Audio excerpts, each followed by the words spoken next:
नमस्कार। कभी सोचा है बर्फ पिघल रही है और वहीं कागज जल रहा है? हैं तो दोनों ही बदलाव, पर क्या ये एक ही तरह के हैं?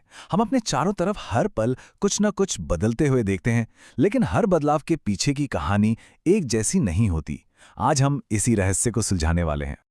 आज हम गोता लगाएंगे रासायनिक अभिक्रियाओं की दिलचस्प दुनिया में।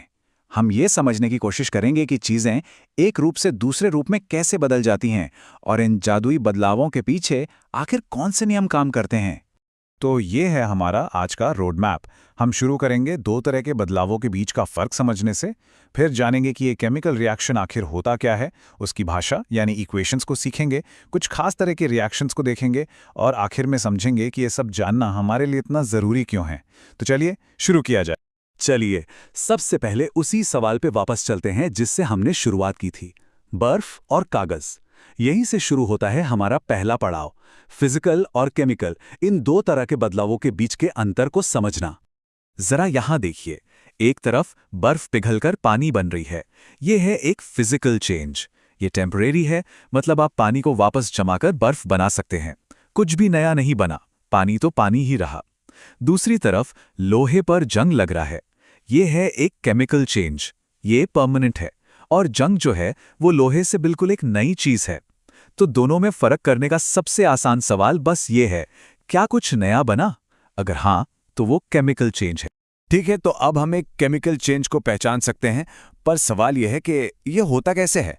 इसका जवाब है एक केमिकल रिएक्शन के जरिए। तो केमिकल रिएक्शन ही वो एक्शन है, वो प्रोसेस है जो केमिकल चेंज लाता है। इसे ऐसे सोचिए जैसे ये एटम्स और मॉलिक्यूल्स के बीच एक डांस है, जहां वो अपने पार्टनर्स बदलते हैं, पुराने बॉन्ड्स टूटते हैं, नए बनते हैं और आखिर में जो सामने आता है वो कुछ बिल्कुल नया होता है। हर रिएक्शन में दो मुख्य खिलाड़ी होते हैं।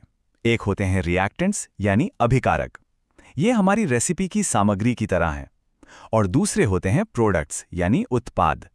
ये उस सामग्री से बना हमारा फाइनल डिश है। जैसे हाइड्रोजन और ऑक्सीजन हमारे रिएक्टेंट्स हैं जो मिलकर पानी नाम का प्रोडक्ट बनाते हैं। लेकिन हम असल में कैसे पहचानें कि कोई केमिकल रिएक्शन हो रहा है या नहीं? इसके कुछ साफ साफ इशारे होते हैं। सोचिए, जब आप लकड़ी जलाते हैं, उसका रंग बदलकर काला हो जाता है, धुआं यानी गैस निकलती है और गर्मी यानी टेम्परेचर में बदलाव महसूस होता है। ये सारे संकेत हमें बताते हैं कि मॉलिक्यूलर लेवल पर कुछ बहुत बड़ा चल रहा है। अच्छा, अब देखते हैं कि साइंटिस्ट इन रिएक्शंस को कागज पर लिखते कैसे हैं। वो एक यूनिवर्सल भाषा का इस्तेमाल करते हैं जिसे हम केमिकल इक्वेशन कहते हैं। ये स्लाइड दिखाती है कि साइंटिस्ट्स कैसे जानकारी को छोटा और पावरफुल बनाते हैं। हम एक लंबे चौड़े वाक्य से शुरू करते हैं, फिर उसे आसान शब्दों में लाते हैं और आखिर में सिंबल्स की एक छोटी सी लाइन में सब कुछ कह देते हैं। 2H2 + O2 2H2O।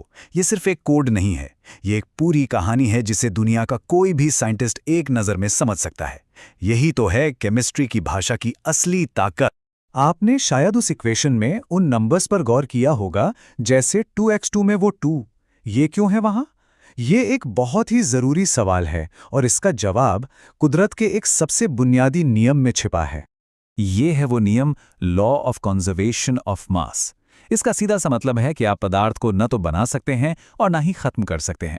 आप जितने एटम्स के साथ रिएक्शन शुरू करते हैं, उतने ही एटम्स आपको आखिर में भी मिलेंगे, बस वो अलग तरीके से अरेंज हो जाएंगे। कुछ भी गायब नहीं होता। इसीलिए इक्वेशन को बैलेंस करना पड़ता है ताकि हिसाब हमेशा बराबर रहे। यहाँ एक उदाहरण देखिए, Mg + O2 से बनता है MgO। अगर आप केबल में देखें तो शुरुआत में हमारे पास 2 ऑक्सीजन एटम हैं, लेकिन प्रोडक्ट में सिर्फ एक है। ये तो नियम के खिलाफ है। इसे ठीक करने के लिए हम सामने कुछ नंबर्स लगाते हैं जिन्हें कोएफिशिएंट्स कहते हैं। तो इक्वेशन बन जाती है 2Mg + O2 = 2MgO। अब गिनकर देखिए, दोनों तरफ 2 मैग्नीशियम और 2 ऑक्सीजन एटम। अब जाकर हिसाब बराबर हुआ। ये बैलेंस्ड है। जिस तरह कहानियों की अलग अलग जॉनर होती हैं, जैसे कॉमेडी, एक्शन, ड्रामा, वैसे ही केमिकल रिएक्शंस को भी उनके पैटर्न के हिसाब से अलग अलग टाइप में बांटा जा सकता है। चलिए कुछ मेन टाइप्स पर एक नज़र डालते हैं। सबसे पहले है कॉम्बिनेशन रिएक्शन। जैसा कि नाम से ही पता चल रहा है, ये बहुत सिंपल है। 2 या 2 से ज़्यादा चीज़ें मिलकर एक नई चीज़ बनाती हैं। जैसे कार्बन और ऑक्सीजन मिलकर कार्बन डाइऑक्साइड बनाते हैं। ये जुड़ने की कहानी है। कॉम्बिनेशन का ठीक उल्टा है डीकंपोजिशन रिएक्शन। इसमें एक बड़ी चीज टूटकर दो या दो से ज्यादा छोटी छोटी चीजों में बिखर जाती है। जैसे कैल्शियम कार्बोनेट को गर्म करने पर वो कैल्शियम ऑक्साइड और कार्बन डाइऑक्साइड में टूट जाता है। ये अलग होने की कहानी है। अब आती है डिस्प्लेसमेंट रिएक्शन। इसे ऐसे समझिए कि एक ज्यादा ताकतवर एलिमेंट आता है और एक कमजोर एलिमेंट को उसकी जगह से हटाकर खुद बैठ जाता है। जैसे जिंक कॉपर से ज्यादा रिएक्टिव है, इसलिए वो आता है और कॉपर को उसकी जगह से किक आउट कर देता है। चलिए अब एक बहुत ही आम और जरूरी केमिकल चेंज पर फोकस करते हैं, जिसे हम हर दिन अपने आसपास देखते हैं, ऑक्सीडेशन। तो ऑक्सीडेशन है क्या? आसान भाषा में कहें तो ये वो प्रोसेस है जिसमें कोई चीज ऑक्सीजन के साथ जुड़ जाती है। जब भी कोई पदार्थ ऑक्सीजन के संपर्क में आकर बदलता है तो बहुत चांस है कि वहां ऑक्सीडेशन हो रहा हो।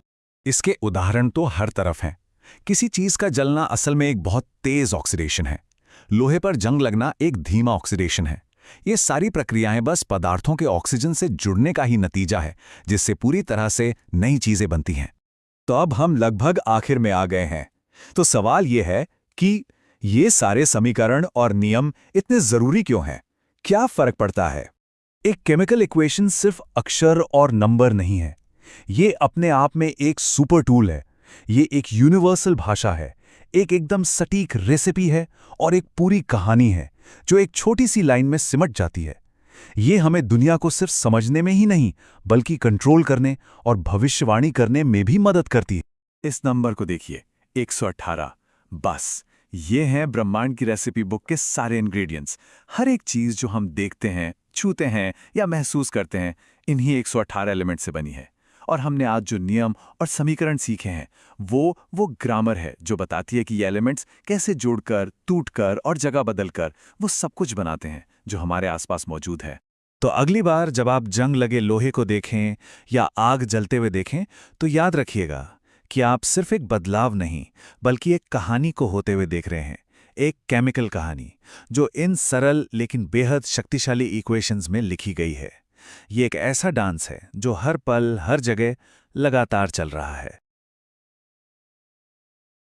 तो दोस्तों, आज के इस टॉपिक में बस इतना ही।